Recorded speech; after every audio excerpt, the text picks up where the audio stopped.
Umutahira TV.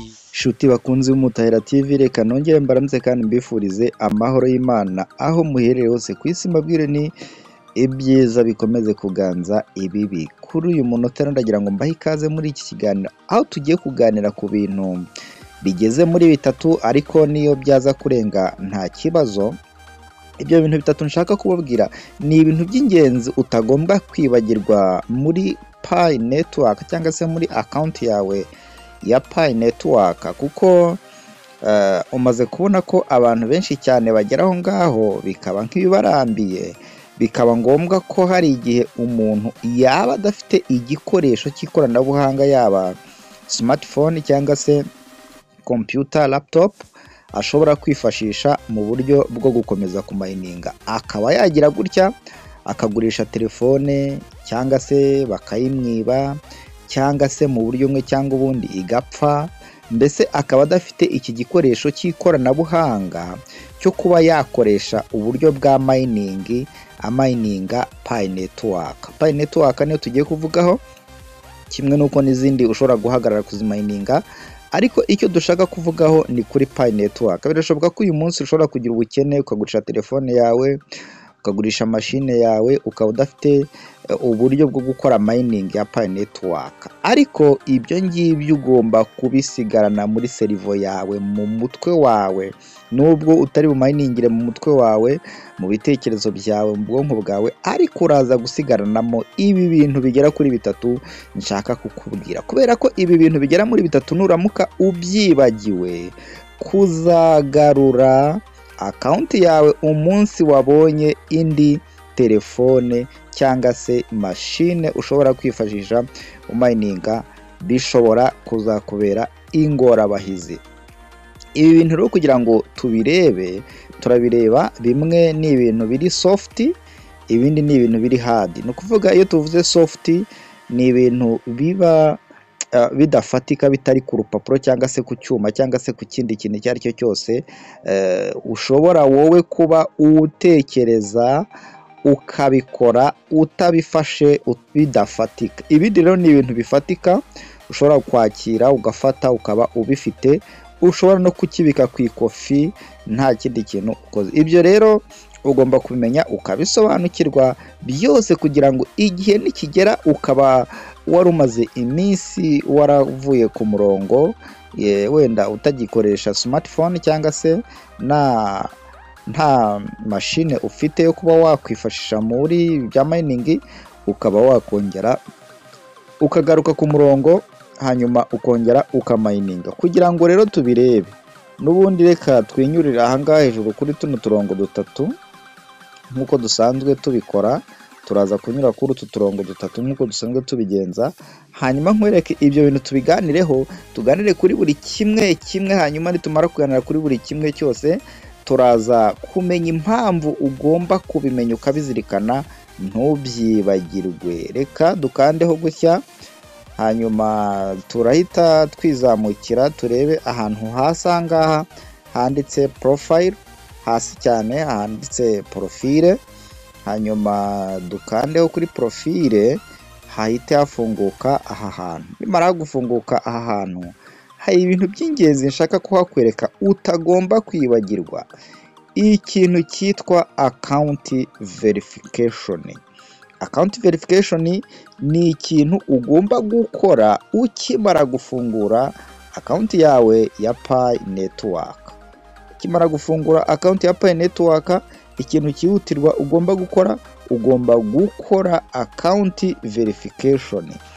Iyo ukoze account verification, nibwo ugomba kwita kuri ibyo bintu bitatu ndimo kukubwira. Uramutse udakoze account verification, ibyo bintu bitatu nushaka ubyihorere, kuko ntacyo bizakumarira, nta nubwo babikureba, kuko uba utarigeze ubyifashisha. Ariko iyo ubyifashishije byose uko ari bitatu, icyo gihe igihe uzaba watakaje telefone cyangwa se wavuye ku murongo utamayininga, uzakoresha ubwo buryo bw'ibyo bintu bitatu ugaruke ku murongo bitakugoye. Ibi bintu bitatu rero tugiye kureba. Icya mbere ni ukuvuga ni phone number yawe ubwo ni ukuvuga iyo tuvuga phone number tuba tuvuga simukadi yawe. Simukadi yawe akaba ari wowe uyifite, iyo ngiyo urumva ko ni hard. Iyi ni hard yo ugomba kuba uyifite. Simukadi yawe wafunguriyeho muri Pi Network ugomba kuba uyifite utayibagirwa, ari iyawe warayibarujeho cyangwa se niyo yaba ibaruyeho undi muntu, ariko uzi neza yuko uyifiteho access, uyifiteho ububasha, uyifiteho uburenganzira, uzahora uyifite igihe cyose. Nubwo waba warahagaze ku mayininga utagifite na smartphone ye, utagifite na telefone, ariko agasimukadi kawe ukakabika, kuko igihe uzashaka gusubiza ku murongo account yawe, ikintu cya mbere na mbere uzakenera ni nimero do telefone yawe ufite ikubaruyeho, yewe ufite no muri telefone yawe. Icyo ni ikintu kimwe mu bintu bitatu ugomba kuzi neza yuko udashobora kwibagirwa cyangwa se gutakaza mu buryo bumwe cyangwa se ubundi. Iyi ngiyi ukaba uyibitseho. Icya kabiri ni Facebook ni ingenzi cyane muri uyu mushinga wa Pi Network cyangwa se muri account yawe ya Pi Network. Facebook yawe ni ingenzi kubera yuko igihe uzaba ufite Facebook yawe ntugomba kuyibagirwa, ngo wibagirwe amazina wakoresheje kuri Facebook yawe, ngo wibagirwe password wakoresheje kuri Facebook yawe. Ibyo ngibyo urabyumva ko ni ibintu biri soft, ugomba kubika mu mutwe cyangwa se wenda ukanabyandika ahantu. Andika neza amazina yawe ukoresha kuri Facebook, andika neza password ukoresha kuri Facebook, kubera yuko nayo ni ingenzi mu gihe uzajya kugarura account yawe ya Pi Network kuri telefone cyangwa se muri mudasobwa. Ugomba kuzabanza kwestaramo iyo Facebook yawe usanganywe, iyo wakozeho verification muri account yawe ya Pi Network. Kuri simukadi rero naho ugomba kuba simukadi warayikoreye verification, cyo wenda sine nakibabwiye. Noneho twari turi kuri Facebook ugomba kuba warakoze Facebook verification. Noneho iyo Facebook wakozeho verification ushobora kuzafungura, wageraho bakubwira continue with phone number cyangwa se continue with Facebook, ukinjira kuri continue with Facebook kuko wayikozeho verification, ugahita winjira bitakugoye. Reka mbisubiremo, ugomba kuzabanza gufata telefone yawe mbere yuko ufunguriramo wongera gushyiramo account yawe ya Pi Network, ugahita westaramo Facebook yawe biturutse ku mazina yawe. Ubwo birumvikana na email yawe na telefone yawe, bitewe nuko Facebook yawe yestarwa cyangwa se ugomba kuyishyira muri telefone yawe. Wamara kuyishyiramo neza ubona imaze kugeramo neza, imaze kugaragara ko iyo Facebook iri muri iyo telefone, ugahita udownloadinga ziri application Pi Network na Pi Browser, ugahita winjiramo, ugahita ufungura aho ubona hari continue with Facebook, ugahita winjira kuri continue with Facebook, kubera yuko iyo Facebook ariyo wakoreyeho verification. Nuramuka winjire kuri Facebook utakoreyeho verification, uzatangirira kuri 0. Ibyo ngibyo bikunda gucanga abantu benshi. Nongere mbisubiremo, nubwo wakoresheje nukoresha Facebook utigeze ukoreraho verification, wenda wagiye ukora indi Facebook kubera ko iya mbere wayibagiwe, cyangwa se usanzemo muri iyo telefone hari umuntu agura telefone ya occasion agahita asangamo Facebook y'undi muntu, ubwo ni winjira uzaba winjiriye kuri Facebook y'undi muntu cyangwa se yawe, yego, ariko nshyashya itari yayindi wakozeho verification. Icyo gihe uzatangirira kuri 0 cyangwa utangirire kuri 1. Aya ni kuri 0 ahubwo ko nta n'umuntu uzaba winjiriyeho. Ariko nuramuka winjire kuri continue with Facebook, ukinjira kuri Facebook wakoreyeho verification muri Pi Network, aho bizaba isawa cyane. Pi zawe zizagaruka zose, ibyo wari warakoze kuri account yawe bigaruke byose, kuko wayihuje na Facebook. Ni winjira kuri phone number nabwo bizakunda, ariko bizagusaba kuba nyine kuko iyi simukadi yo iri hard ugomba kuzaba uri nayo. Facebook yo ni soft ugomba kuzaba uri nayo muri ubwo buryo. Ikindi rero ni email verification. Email yawe ntugomba kuyibagirwa. Email yawe ugomba kuba uyifite, uyibitseho, uyizi, uyibuka, uzi ukuntu yanditse. Utazibagirwa ukuntu email yawe yanditse. Genda urebe ukuntu email yawe yanditse, uyandike ahantu, yaba ari muri agenda, yaba ari mu ikaye, yaba ari ku rukuta, yaba ari ku gitanda, yaba ari hehe, aho uyandika ku buryo udashobora kuzayibagirwa. Nurangiza kuyihandika wandike na password yayo, nayo uyibike ahantu hibanga, kubera yuko mu gufungura account za Pi Network cyangwa se mu kuzisubiza ku murongo, ahangaha basigaye bakubaza email, ya email wakoreye verification mu gihe utayapodetinze, ikaba ari ya yindi wakoresheje icyo gihe nuramuka winjiriye ahangaha kuri email.